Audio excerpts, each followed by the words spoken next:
and the oven is the key here. You need a really, really hot oven. So we all have domestic ovens at home, so they go, I don't know, 230 degrees fan maximum. So we're going to preheat them from now, before starting with the shaping. So I'm going to give you two different options depending in the oven that you have at home. If you can choose function with bottom heat, we're going to go for that one. But also I'm going to give you a plan B in case you don't have bottom heat only. So starting with bottom heat function, I'm going to just preheat the oven.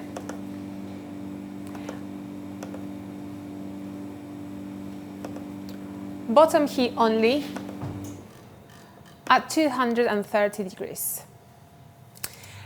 Now, if you cannot choose, we are going to preheat the oven at 230 or as hot as your oven can go. And we're going to put an oven tray upside down, or also a pizza stone if you have any. So on top of this, we are going to place our tray.